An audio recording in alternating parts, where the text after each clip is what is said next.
stage.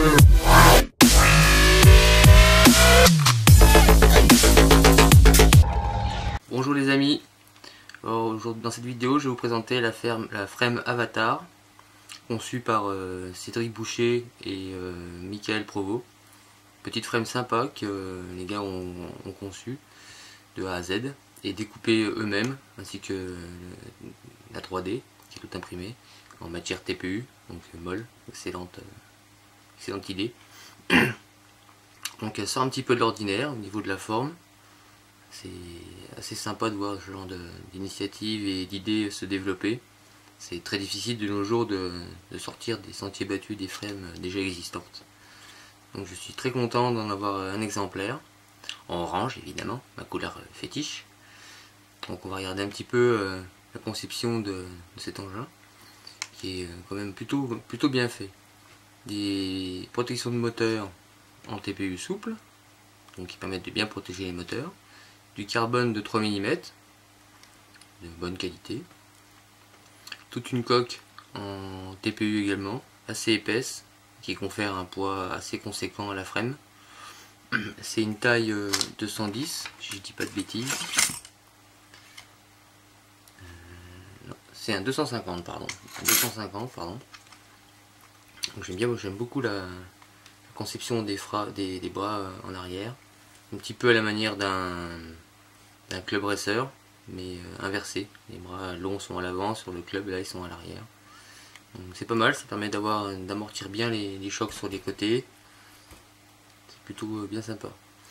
La canopie est conçue pour pouvoir mettre une caméra comme à l'intérieur, normal.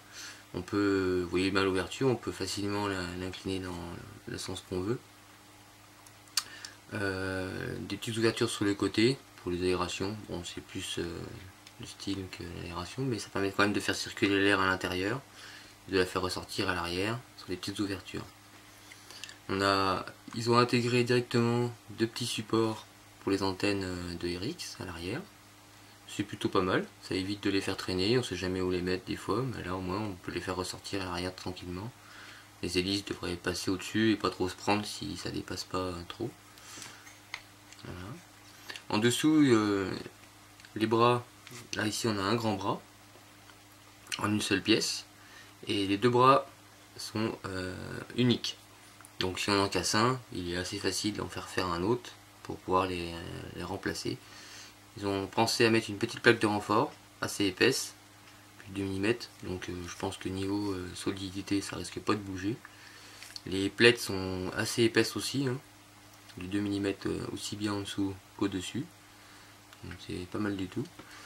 Petite trappe sur le côté pour le port USB de la NAS 32. Et vu la taille de la frame, on peut dire qu'à l'intérieur il y a de quoi vraiment tout loger, quoi. Ils ont même pensé à faire des petits trous pour accrocher les ESC ou les fils moteurs. Les bras sont usinés à l'intérieur pour passer les fils en dessous, ce qui évite de faire des ouvertures pas forcément très jolies dans ce bord de la frame, et évite de passer les fils. Il y a de la place et tout, c'est pas mal foutu du tout. Voilà. À l'arrière, emplacement pour la XT60, pour la sortie de l'antenne FPV, et un petit panneau de 8 LED directement intégré dans la canopie. Donc pas mal foutu aussi, c'est moins galère que de fixer des barrettes qu'on a l'habitude d'avoir, qui sont assez compliquées à installer ou qui sont des fois plus larges. Donc c'est bien fait aussi, il y a une petite plaque diffusante dessus, donc une fois allumée ça permet d'avoir un joli éclairage. Là moi je l'ai fait faire en orange, donc c'est du orange légèrement transparent. Donc pareil, si on met des LED à l'intérieur, ça peut faire un style assez sympa, quoi. Alors, le poids de l'engin tel quel, plutôt conséquent. Il faudra prévoir le setup qu'il faut. Tac. On est à 238 grammes nu. Donc ça fait quand même un sacré poids, quoi. Mais bon, avec les moteurs actuels qui existent et tout ce qu'on peut trouver comme matériel maintenant, en choisissant bien le setup, je ne sais pas encore d'ailleurs ce que je vais mettre dessus. certainement des Meunier, des F60 ou un truc comme ça, on verra bien, pour que ça reste dans le style orange et que ça ait de la bonne pêche quand même, pour pouvoir soulever un poids important. Voilà, on va l'ouvrir.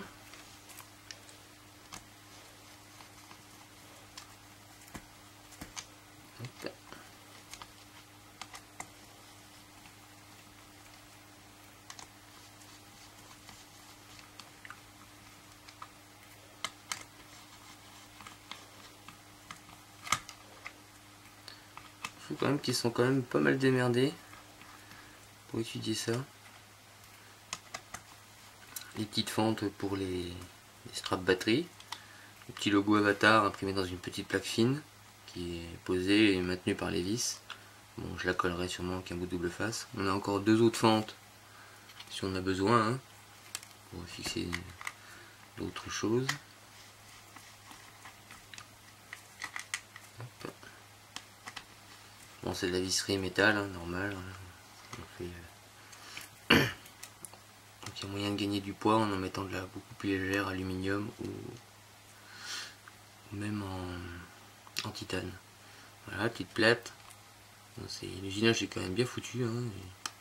Les machines sont pas mal au point. Ils ont bien étudié leur affaire. Voilà l'intérieur. Donc il y a largement de la place. Là on peinera pas à installer les ESC, même des grosses ESC et tout quoi. Les colonnettes sont en aluminium. Donc il y en a quand même 8. Donc ça permet d'avoir une bonne rigidité. Le matériel est donc bien protégé des intempéries, de la pelouse, etc. grâce à la canopie en matière souple, hein. Voilà, comme on peut voir. Ça c'est génial. Je trouve ça absolument, cette matière-là, absolument géniale.